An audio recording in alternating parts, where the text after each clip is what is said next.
Assalamualaikum warahmatullahi wabarakatuh. Perkenalkan, saya Dr. Gigi Devi Ayu Tri Astuti sebagai dokter gigi di Rumah Sakit Umum Daerah Kabupaten Batang.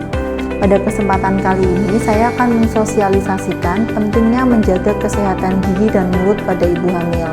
Kesehatan gigi dan mulut sangat penting bagi ibu hamil, karena pada saat ibu yang hamil memerlukan asupan nutrisi yang tinggi untuk perkembangan janin di dalam kandungan.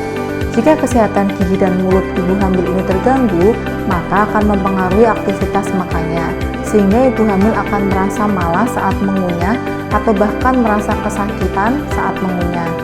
Dan sehingga hal ini bisa berakibat buruk pada perkembangan janin atau bahkan bisa menyebabkan kelahiran prematur. Adanya perubahan hormon pada ibu hamil juga memicu terjadinya perubahan komposisi plak, bakteri, dan pelebaran pembuluh darah di sekitar gusi. Meskipun terlihat sepele, jika penyakit gigi dan mulut ini tidak segera ditangani dengan baik, bisa berakibat pada janin. Menurut penelitian, ibu hamil yang mengalami penyakit gigi dan mulut selama kehamilan berisiko 3-5 kali lebih besar melahirkan secara prematur karena bakteri pada peradangan gusi bisa masuk melalui aliran darah ke janin. Peradangan pada gusi biasanya terjadi pada bulan kedua kehamilan dan meningkat pada bulan ke-8 dan akan sembuh jika faktor iritannya dihilangkan. Tindakan perawatan gigi misalnya dengan pembersihan karang gigi, melakukan pencabutan gigi, dan penambalan gigi dilakukan saat usia kehamilan memasuki trimester kedua. Ibu hamil lebih rentan terhadap kerusakan gigi karena meningkatnya kadar asam dalam mulut. Untuk ibu hamil di trimester pertama yang mual muntah dan berlanjut pada trimester kedua, kalau muntahnya terus-terusan, sebaiknya setelah muntah sikat gigi, karena asam yang keluar bisa mempengaruhi kesehatan gigi dan mulut.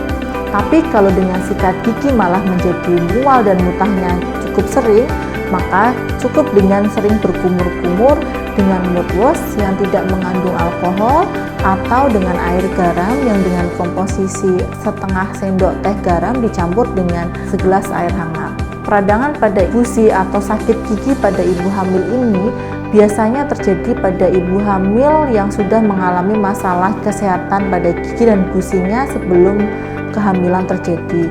Misalnya karena adanya karang gigi atau gigi yang berlubang, kemudian dipicu dengan adanya perubahan hormon, maka akan semakin memperparah keadaan. Sebaiknya sebelum merencanakan kehamilan, check up dulu ke dokter gigi. Gigi yang berlubang ditambal, gigi yang memerlukan perawatan akar sudah dikerjakan, dan yang perlu dicabut sudah dicabut, dan yang paling penting adalah pembersihan karang gigi. Kalau ibu hamil ada permasalahan dengan giginya, entah itu gigi terasa linu atau senut-senut, segera datang ke dokter gigi untuk memeriksakan giginya dan jangan ditunda lagi.